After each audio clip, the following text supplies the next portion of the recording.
readers, it's me, Miss Sarah, and I am here today to walk you through a hot cocoa tutorial. Some of you might recognize this recipe as the one that we make yearly for our Cookies and Cocoa event.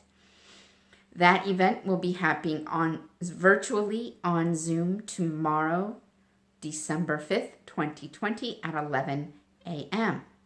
Make sure it is registration only, and make sure you do that before you go to bed tonight. We will be emailing out the Zoom ID and password tomorrow morning, about 90 minutes to an hour before the event. This recipe has special meaning. To me, it is the recipe that my family, my mom specifically, makes and taught me, and that we enjoy frequently on cold afternoons. I hope you enjoy it, and I hope you enjoy making it on your own. I wish I was making it for you for tomorrow, but join us tomorrow on Zoom and make a mug for yourself. Okay, so this is Miss Sarah. Hello and happy holidays, everyone. I am going to teach you how to make cocoa now. So, this is a very simple recipe. I'm going to be showing you how to make it by the mug. So, let's make cocoa. You will need your favorite Christmas mug, your preferred milk. I use skim on a daily basis, so that's what I have in the house. If I am making it for a special occasion, say cookies and cocoa, I usually go with a 1 or 2% just because it's a little bit richer. And then you have your ingredients. You don't have to use all of these. You can, but the main ingredient is your cocoa mix. In my family, we always use Nesquik. And this is just the regular chocolate powder.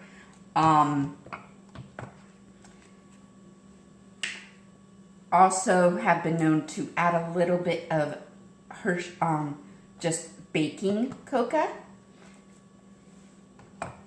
And then you can always add a little Hershey syrup too, or chocolate syrup, whatever you use. Now these are just the brands that I use, that I keep in the house.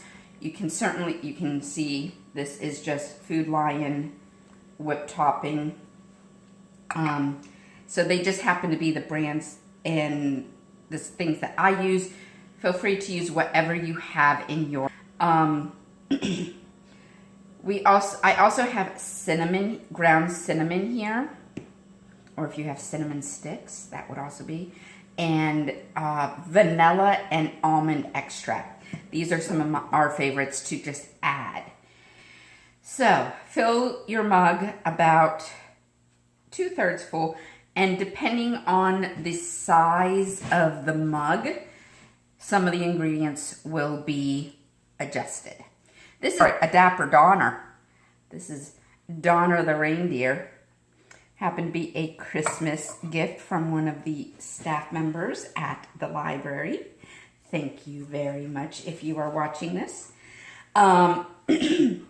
So your favorite mug, and you want to heat your milk for about a minute or a minute and a half before you mix. And that is just because it helps with the mixing of the powders and incorporation of the ingredients. So I just have a regular regular size spoon here, and I always do heaping spoonfuls. And because this is a fairly regular sized mug, I'm only going to be using 2 bags. If it's a very large mug, I use 3 teaspoons. And then because cocoa is dear and it's not as sweet, but I don't always use cocoa, baking cocoa. If like today I'm making it a little bit special, I do always make it when I make the large. I do always use the baking cocoa when I do it with the for the cookies and cocoa, or when I'm making it in a large batch. It just adds a little bit of richness and chocolatey. And I don't use as much. This is basically a level teaspoon. You don't want to use as much. It doesn't dissolve quite as easily. You could tell as I was speaking, the Nestle Quick melted right in, and in the hot milk melted right away. This is a wonderful, so as it is now, it is basic hot chocolate. This is what anyone probably has made in their own kitchens. There is nothing really special about this recipe, except you put your love into it. So I'm always a fan of almond extract and vanilla extract. So before I do that, chocolate syrup. You don't want a lot, just a couple swirls, and mix it. Once again, it just adds a little bit of richness to it. And as you can see,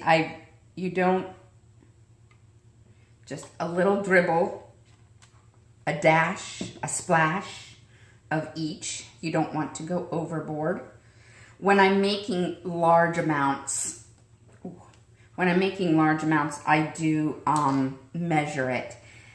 And like I mentioned in the introduction, those measurements will be in the description below, and we'll post those recipes, both of these, this and the adjusted large size, on our Instagram and Facebook today as well. You don't want to go overboard, and particularly with the almond. Once that almond hits the hot milk, you will smell it instantly. This just gives it a little bit of flavor depth. And now you're ready to heat it again. And because you've already heated it for a minute and a half, you will not have to heat it for a long time, only about a minute.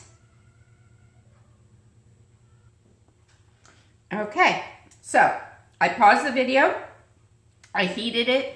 You might be able to see some of the steam, I'm not sure. And this is where you finish it off.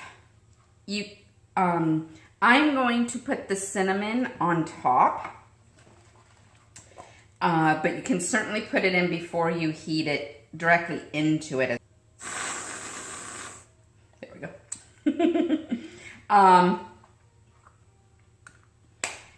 At this point, you can add your whipped cream like I have done, or your marshmallows.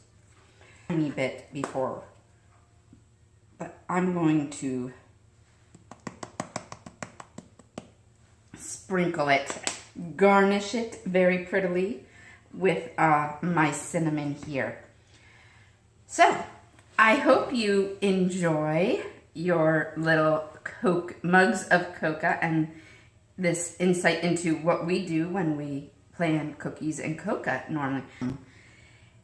But it's a lovely winter treat and snack, and I can't wait to sip on this as I write this afternoon and decorate my treat. So, thank you for joining us, and we hope to see you very soon.